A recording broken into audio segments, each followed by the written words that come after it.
I really don't know how it was possible, man. Michael, you were so fun to be around.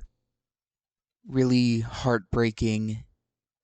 There were many of us who were touched by Michael and how great of a person he was. Really sad times, and even happening right before graduation, man. That's just, again, it doesn't feel right. Let us all send our thoughts and prayers to the Fenner family.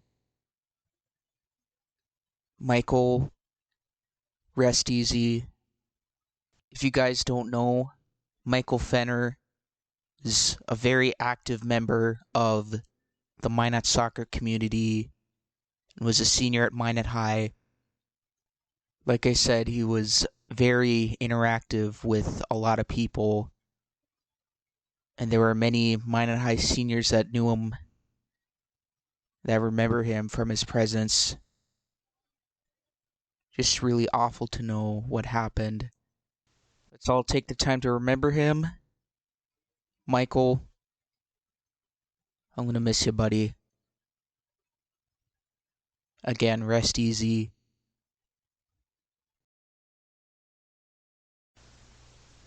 Done for the school year, and so now with free time, it feels good.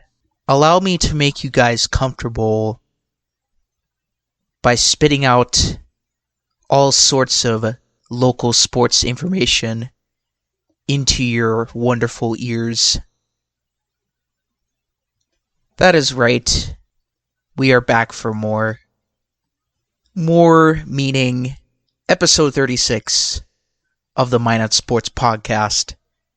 Produced by KMSU TV and Radio, sponsored by Joshua Strong Photography, and the MSU Red and Green newspaper. This episode will conclude Season 1 of the podcast. And what I mean by Season 1 is the final episode of my freshman year. As for summer, we'll just carry on as usual. That is the plan, in fact. Whatever sports, news, information, anything that comes about, anything that the Minot sports world throws at us, I'll have it for you. Just kind of a new name transitioning into summer. So moving forward, it'll all be just the same thing, just a different name, and we are now in the summertime presence of the year. Usually we'd be hearing the crack of the bat outside, but because of COVID, that is currently not happening right now. It sucks, but it is a grind, yet we still have to get through, and sports will be back eventually. But not to get too sappy, let's roll with some essential stuff that has happened since the last episode. I said one time on my Instagram story that this has been the off-season of coaching changes. And so let's take a look at what we have so far. Starting in Class B, for Brody Bosch, a one-time student of Bishop Ryan High School, he was coaching for our Redeemers boys basketball, and he has made his way to that open coaching position left open by the Bishop Ryan boys team. It was a simple little move, staying close to home, and it just surfaced as what looked to be a better opportunity, I would think, in the eyes of Coach Bosch. Looking at what he did with the Knights, the boys team over at RE Demers, he left out some phenomenal work there. Hard to argue against Coach Bosch when you recently won the District 12 championship and then making it all the way to the Region 6 championship game only to lose to a very tough Rugby Panthers squad. He left it all out there for the boys, and they were winning night in and night out. Having been one of the top teams in the District 12 division. Let's not kid ourselves here for a second, because for Bishop Ryan, they made it to the state tournament last year. Had to go, of course, undefeated in the districts and the regions to get to there. Bishop Ryan was good last year, but they didn't quite reach up to that same level this year. And so with this coaching change, it could help them get back up to that level of where they were at in the 2019 season. Sometimes change is good. Sometimes it takes an extra voice in the locker room, on the bench. Heck, even to get pumped up if the coach does so in that case. So Brody Bosch, Bishop Ryan, it is a done deal. What does that leave for the Knights? Well, they decide not to go in-house. Instead, they went to seek for a coach by the name of Brock Teets, who comes to the Knights having experienced his coaching days at Bishop Ryan before he took some time off. So this was kind of actually a one-for-one trade. You know, like Bob McKenzie announcing on Twitter the trade is 1-for-1. If you guys don't know who Bob McKenzie is, go check him out. He is a great NHL insider. It was on the same day where one of the biggest blockbuster trades in the NHL that one time, it was a player going for another player. And boy, that created some great content for all the people feeding off of it. But that's not what we're talking about here. Brock Teets, moving from Bishop Ryan after taking some time off, like I said, to RE Demers. This is interesting. You know, how does this play out? Because, you know, they've competed probably with each other when Teets was coaching Ryan at the time. Don't quote me on that. I'm not exactly sure. But they probably have coached against each other, if I were to guess. And it would have been in those Bishop Ryan, RE Demers in-town matchups. So it's the same situation, just different spots for each contender.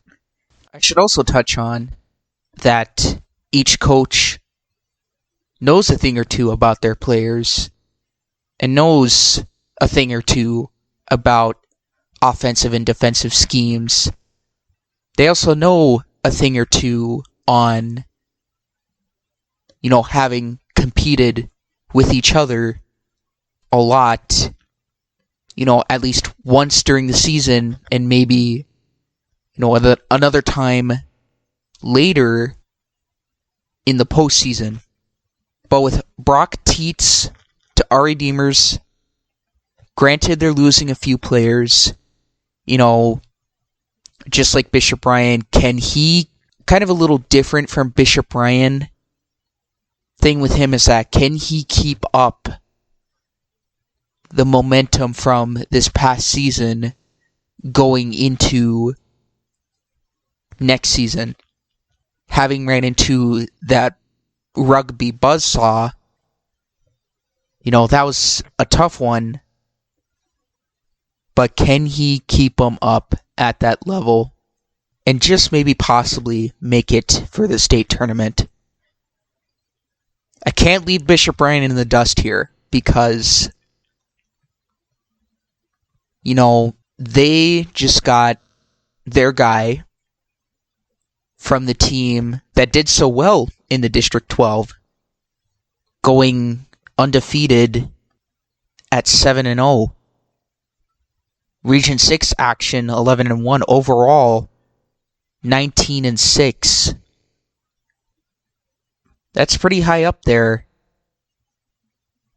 amongst a huge list of Class B schools. And with no seniors graduating from Bishop Ryan, well, at least from the basketball team, the boys team, do we see a role reversal? Is Bishop Ryan, will they be good this year? Or does our Redeemers maintain what they were able to do this past season? But again, I think for Brock Teets, it's all about keeping that same mindset you've had from this past season. Just keep rolling forward. Keep trying at it. And then for Brody Bosch, it's just bring this team back up from a season where they didn't have as much firepower as compared to the year before. This is definitely an interesting combo that I think we all need to look out for this upcoming sports year. That is, if everything is able to come back in time due to coronavirus. So like I was talking about earlier, it is the off-season coaching changes. And not only did we see a 1-for-1 happen between Bishop Ryan and our Redeemers for boys basketball, we saw with Minotoro's hockey kind of, I'll be honest, something that still surprised me. But, after reading, the article sent out by the Toros, like, their staff knew this was going to happen. So head coach and GM Marty Murray of your Toros, NHL alum of 4 teams, having done a fantastic job setting up the foundation and was partially involved with ownership as well. He has found himself at a next step, better opportunity job with a team in the United States Hockey League. He will retain his title as GM and head coach, but doing so with the Sioux Falls Stampede in South Dakota. So Marty, you have built up the Toros with such great work, an amazing job at it. Your experience in the NHL has helped your coaching style to coach up all the players that have come through the ranks of the Toros team. Your experience and coaching has helped a lot of them greatly. And so Marty, although kind of surprised me, but now that I think about it, it was to be expected at some point. Thank you, Coach Murray. We wish you all the best at Sioux Falls. Hopefully, we see a Clark Cup in your future. So, that leaves an empty coaching position for yet another Minot sports team. But the Toros, they decide on not taking the same route that both Ari Demers and Bishop Ryan took. They decide to hire in-house by promoting Shane Wagner, one of Coach Murray's assistant coaches. Shane Wagner is now the third head coach named in Minotoro's history. We've seen how good Murray has been with his coaching technique over the years. And I think with Shane as his assistant, let's be realistic, guys. Shane's no stranger. He knows what he's doing. So this actually looks like what would have been, what is probably their first choice unanimous hire. Like, they knew where they were going with this one. So Shane, having, of course, being familiar with Coach Murray's schemes, techniques, styles, coaching systems, he might apply some, if not all of that, for how he wants to coach. But he can also change it up to fit his way of coaching. You never know. But I think, and I will touch partially more on this when I get working on the Toros draft review from the supplemental draft. I'll touch a little more on it. But I think for Shane, with how tough the NAHL Central Division is, it's keeping up with the big guns. Those are the Wings from Aberdeen, the Bobcats from Bismarck. Heck, even the Austin Bruins had some speed on them as well. Kind of feels like the Toros just didn't have a step up on these teams. There's a lot of high-octane offense. And Bismarck, Aberdeen, and Austin. Heck, even the Toros had trouble with St. Cloud on a few games. Despite the 11-goal outbursts. This is a tough division. And I think for Shane Wagner,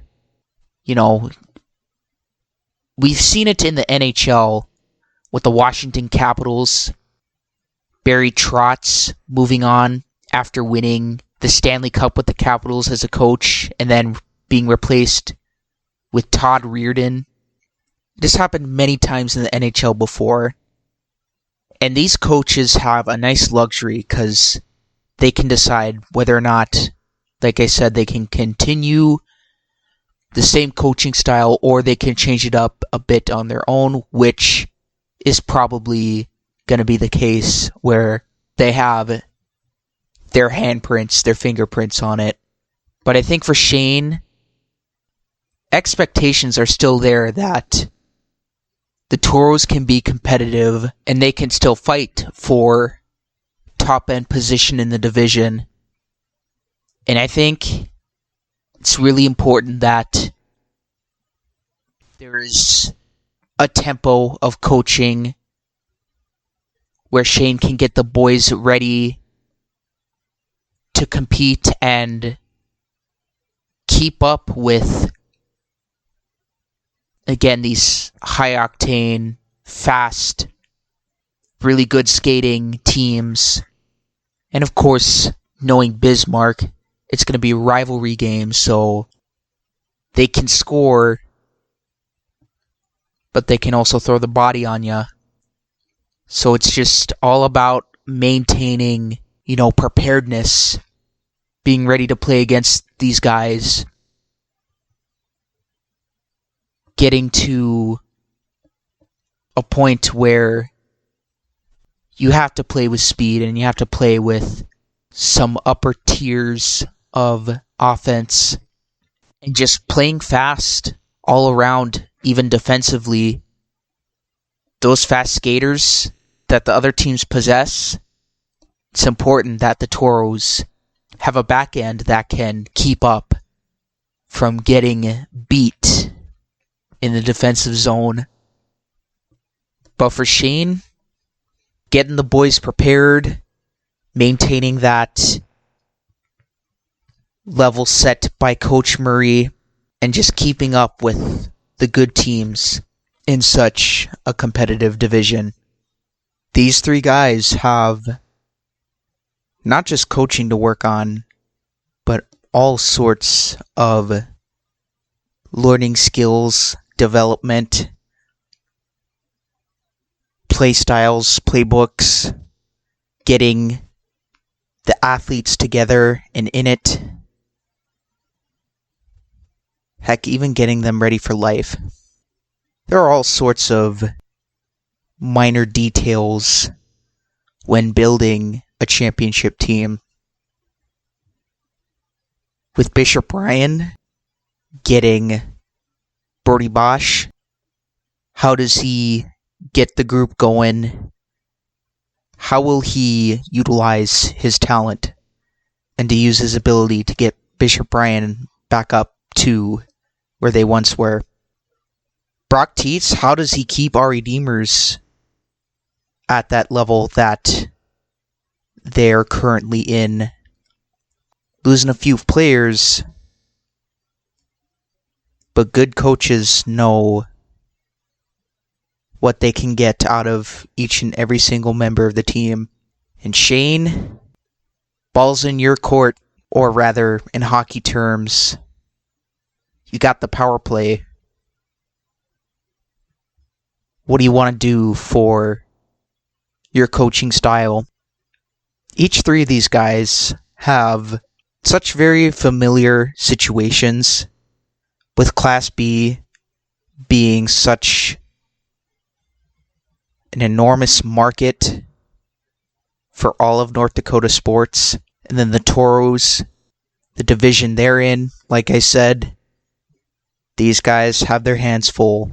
As I was just about to talk on Shane, what does he do for assembling the structure of the team to better compete with the likes of Aberdeen, Bismarck, Austin, and having an easier time with those teams below them? We will see how these play out, and definitely Brock Tietz versus Brody Bosch is going to be a headline to pay attention for this upcoming sports season. Not sure if I mentioned that already, but keep that in mind.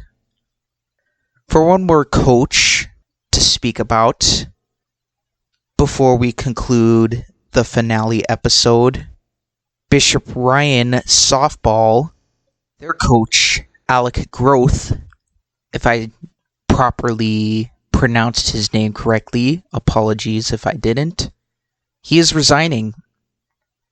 Couldn't really do much this year because of COVID, of course, once again. It's just like Chauncey Hendershot with last episode. Their options are, do they go in-house? Or is it possible they have to reach out to another source this time around? Another headline to watch out for as we approach the fall season, the new sports year, and hopefully whatever summer has to bring. Which I'm liking the odds so far. But for Coach Grothy, which I just figured out the pronunciation of his name, he is leaving behind a team that made it to the state tournament, at least going off of the last time they played So this one is going to take a little bit of a hit. Just like all situations with each coach, how do they keep up their momentum of winning? Again, we shall see how this goes, and just let it run its course. To cap off the finale episode, I just want to wish a congrats to all the seniors that won the Premier Athlete Awards, or the Athletes of the Year Awards, whatever you want to call them. You've brought upon us great seasons and such amazing milestones. This is your time to be recognized for it, and deservedly so. From Minot High, Allie Nelson and Jackson Gunville, Ari Deemers, Landon Lang, and Annie Folden. Didn't quite catch Bishop Ryan's, but if I do, I will let you guys know. And that, ladies and gentlemen, is the conclusion of Season 1, freshman year of the podcast. So basically how this is going to work out, we'll still have episodes, just the regular routine. It shall be called the Summer Series, since we are now in the summer sports season,